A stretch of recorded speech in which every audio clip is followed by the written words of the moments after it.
Good evening, you're watching To The Point. I'm Preeti Choudhry. We come to you from a highway in Haryana bordering Punjab, but the focus on To The Point this evening is on the 7 seats of Delhi. Viewers, along with Haryana, there is also the national capital, which is going to vote in the 6th phase. All 7 seats going to vote. It's a bipolar contest where the India Alliance facing off with the Bharatiya Janata Party. 4:3 is the division of seats where the India Alliance is concerned. 4 seats fought by the Aam Aadmi Party on 3, Congress on the ticket. It's interesting because the last time around in 2019, the BJP had swept all 7 seats, that too with a sizable margin. Will things be different this time? Well, the Congress and the Aam Aadmi Party surely hopes that they will be. It was after a fair amount of acrimony that the Congress and the Aam Aadmi came on the same page and formed an alliance and reached a seat-sharing arrangement with 3 seats to the Congress and 4 to the Aam Aadmi Party. It's interesting also because the Aam Aadmi Party as well as the Bharatiya Janata Party have practically the same voter who votes for the Aam Aadmi Party in state elections or in the election of Delhi votes, or seemingly we've seen over the past has voted for the Bharatiya Janata Party when it comes to the Lok Sabha election. There are a lot of factors in play. Arvind Kejriwal was jailed. The Aam Aadmi Party going to the people with the war cry of jail ka jawab, vote se. Is there a sympathy factor on ground? Well, that remains to be seen. But on the other hand, the BJP bolstering its campaign of corruption and hoping that it sticks where Arvind Kejriwal comes into question. What's also very interesting, viewers, that the Bharatiya Janata Party on all 7 seats has changed their sitting candidates. So clearly, there was a fair amount of anti-incumbency which the BJP thought was on ground, and it was best to change their faces and change their candidates. The BJP contesting all 7 Lok Sabha seats, which I pointed out. The Congress and the Aam Aadmi Party in their pact will be fighting from 3 and 4 seats respectively. Some of the key contenders, while it's a blockbuster bout in the Northeast Delhi seat between BJP's Manoj Tiwari and Congress's Kanhaiya Kumar, word has it, a highly polarizing campaign going on that particular seat of Northeast. Yesterday, you had an Arvind Kejriwal who was campaigning alongside Kanhaiya Kumar on the Northeast seat for the Congress and of course, the Aam Aadmi Party, part of that alliance. Manoj Tiwari has also seen big ticket leaders. The Prime Minister himself will be doing a roadshow for the first time in the constituency of Northeast Delhi. Let's move on now to the constituency of New Delhi. Armed with her mother's legacy, Sushma Swaraj, Bansuri Swaraj gets the edge over the Aam Aadmi Party, Somnath Bharti in the New Delhi seat. Whether it's an edge or not, it remains to be seen when that last vote is counted on the 4th of June. Having said that, Somnath Bharti from the Aam Aadmi Party is hoping to give a keen contest there. High-pitched battle in the national capital. Will the Modi factor work? Will there be sympathy for Arvind Kejriwal where the 7 seats are concerned? There might just be 7, but it's often said in Indian politics, whoever wins Delhi actually wins Delhi, where Delhi is the capital of the country. Let's cut across to our 2 panelists this evening. Joining me, Ashutosh, political analyst, author, as well as Rajat Sethi, political analyst. Ashutosh, I want to bring you in. It's very interesting. There are a lot of polarizing issues and issues which are on ground where Delhi vote is concerned. Will the sympathy factor work for Arvind Kejriwal? Because the Aam Aadmi Party practically has all its hopes pinned on this. Their entire campaign is jail ka jawab, vote se. Preeti, I have my doubts that sympathy factor will work for Arvind Kejriwal and the Congress Gathbandhan because Delhi is a very, very literate and it's a very urban constituency. And the second factor is that whatever sympathy Arvind Kejriwal might be having, it has been neutralized by the Swati Maliwal's episode. And that has really damaged Aam Aadmi Party's image in that sense. So I don't think it is going to work. But yes, I thought that when he was released from the jail and when he started making some good sound, he started raising good issues, then I thought that it might work.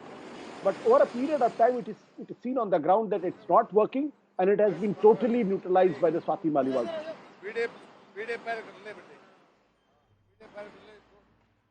All right, I want to cut across to Rajat Sethi as well. Rajat Sethi, Ashutosh feels the sympathy factor might not work. Both the BJP and the Congress hoping it does. On ground right now, Rajat Sethi, at least there was an understanding by the BJP that there was anti-incumbency. The sheer fact that all 7 seats were changed in terms of the sitting MPs. Except Northeast, where we still have Manoj Tiwari contesting.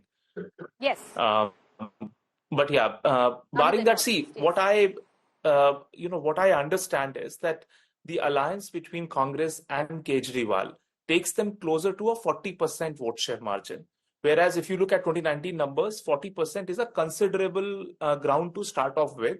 And with BJP sitting at 56%, all that India Alliance was looking at swing around 8% votes on an aggregate in Delhi, which means somewhere around 7 lakhs to 10 lakh votes, switch them from BJP and bring it towards the India Alliance.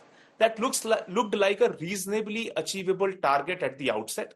And this is the reason why BJP thought that, risking any kind of an anti-incumbency with any kind of a sitting member of parliament might be risky. And this is where they went strategically. But, the way the campaign has unfolded, and for once I agree with Ashutosh ji, it was Arvind Kejriwal's sort of emotional pitch which could have dominated. It could have been the other freebies that the India Alliance had promised. A good, solid combination could have offered a ray of hope for India Alliance coming in from Delhi. But, look at how the past 2 weeks have unfolded. Controversies after controversies does not give confidence to the electorate that they will be in a position to deal with the BJP and its strong middle class appeal, especially when it comes to national elections. India's voter, and more so the Delhi voter, comprising of the largely middle class, knows how to differentiate between a national election and a state election. That distinction might be hard for analysts to sort of understand, like, why is that there? But crowds in general, that is crowd wisdom, they know it clearly well that this is a choice where we are choosing the prime minister and we need to vote accordingly. So I don't see that this alliance, though on paper could have been a challenging and an interesting alliance, it will be in a position to sway 10 lakh votes away from the NDA and bring it to the kitty and make it a tight election. Okay. It's just margins are just too high. All right, Ashutosh, I want to bring you back into this conversation. There are few seats which at least the alliance seems hopeful. The seat of Mahabal Bishra, the seat of Kuldeep Kumar. Even on the Kanhaiya Kumar seat, of course, it's a highly polarizing battle. The sheer fact that the Prime Minister has to campaign on a seat where he's never campaigned earlier. See, the Preeti, before answering your question, I want to just put things in perspective. First of all, it's not that the Congress Party or Aam Aadmi Party's alliance is not working. I will not buy that argument because in 2014, 2019, both fought separately, and it was easy for the BJP to defeat them. But if you look at in 2014, let's not forget in 2014 when the Modi wave was there. Even then, the combined vote share of the Aam Aadmi Party in the Congress was more than the BJP's. But this time in 2019, because of the Balakot, the combined strength was much less than the BJP's. But see, the one thing which is working this time and which might work, that at least in Delhi, voter is a very literate voter, and they know that there is an alternative to the Modi this time, and that's a national alternative, and that's where the Congress role comes in. Congress is weak in Delhi, but in Parliament election, let's not forget, in 2019, the Congress was number 2 party, 22% vote share, and the Congress, despite having 67 MLAs, were number 3 party with 18%. So the Congress is seen as a national alternative to the Modi. When it combines with Aam Aadmi Party, it becomes a formidable force. Now, if you look at the candidates, Jaiprakash Agrawal in Chandni Chowk, Kuldeep Kumar in East, and the Kanhaiya Kumar in Northeast. In all 3 constituencies, in fact, the Jaiprakash Narayan and the difference between the BJP and the Congress was a narrow 5% vote share. So Jaiprakash Narayan, Jaiprakash Agrawal, Kuldeep Kumar, Kanhaiya Kumar, Mahabal Mishra, and up to a certain extent even Udit Raj, they are in a tough competition, and they are giving run for the money they are fighting very hard with the BJP. So I am not saying that the BJP is going to have an easy run this time like they had in 2014 and 2019. And there is a definite anti-incumbency against the Modi government, and the Modi factor is absolutely not working. If you look at the national scene, so it's a tough battle. It's difficult to say whether they will have a 4-3 result or the 5-2 result. But I'm putting my neck out and saying that this combination will certainly have a few seats from the BJP. All right, I'm going to get in Rajat Sethi back, and I believe we have a reporter as well with us, Piyush. But Rajat Sethi, the sheer fact, the seat where the BJP is repeated its only candidate of the 7, a prime minister has to now come in to campaign for him, and he's never quite done that. This was supposed to be considered a safe seat for the Bharatiya Janata Party. See, if Prime Minister has to campaign, he will campaign somewhere in Delhi. And you can make that same argument for any of the 7 seats in New Delhi. Let's not do nitpicking here. Northeast is one seat where you have a sitting incumbent and the Prime Minister coming over there and campaigning for him or her. Is something that is natural. And I'm sure that in the remaining days, Prime Minister might want to again come in and do one more meeting if needed. But largely speaking, there have been all sorts of an outreach. Prime Ministerial outreach is the top level outreach. There are several candidates who have been freed up because of the early phases of their election are right now campaigning. I mean, I have been working closely with the BJP's organization, and I can tell you the entire organizational might has been put in, and that's the nature of it. You can't say that, why did you put in? Are you thinking? Are you weak? That is why you put in your organizational might. That is not the issue there. My point is, my one-line point, Preeti ji, is, it could have been a very, very good, interesting election in New Delhi. Again, where Ashutosh ji is technically wrong, if Congress and Aam Aadmi Party's vote share were added, it is still 40%. Whereas BJP is sitting on 57%. Okay. Solid. I want to quickly bring in, I just want to bring in Piyush, who's been with us for a while, to bring him into this conversation before I end the show. Because yes, if you look at where I am in Haryana, the BJP is all in. On a seat like Rohtak, on a seat like Sonipat, I'll give you the example of Rohtak there. You've had not just the Prime Minister, the Home Minister, you had JP Nadda yesterday. So they are all in on seats which they think that the BJP is in a tough contest. Piyush, I want to bring you in. Give us perspective on the 7 seats. Which are the seats which the BJP thinks that there's a fight on and they need to go all in? Well, Preeti, if you talk about Bharatiya Janata Party, BJP is very much confident on all 7 seats. There is only one seat where BJP seems to be in doubt, and that's the East seat, because they think that there is a 40% vote share which might not go in favor of BJP, which consists of 20% minority vote share and then 20% Dalit vote share. So that could be the problem. But still, BJP is very much confident of winning all 7 seats in national capital.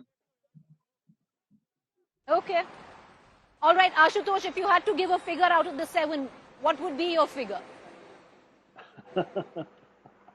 I think that Chandni Chowk is a very interesting constituency because Jaiprakash Agrawal is a very seasoned campaigner and he has won 3 times from that constituency.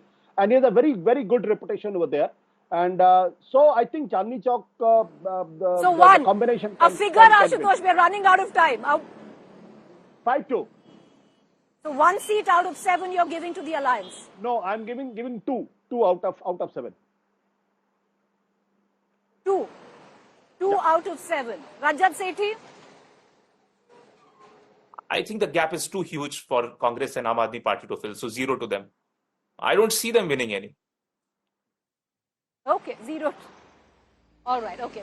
We'll know when that last vote is counted on the 4th of June. With that, thank you all for joining us. We'll keep a keen eye. 25th, this Saturday, is when Delhi goes to vote. Thank you for joining us and do follow all our coverage right here in the network.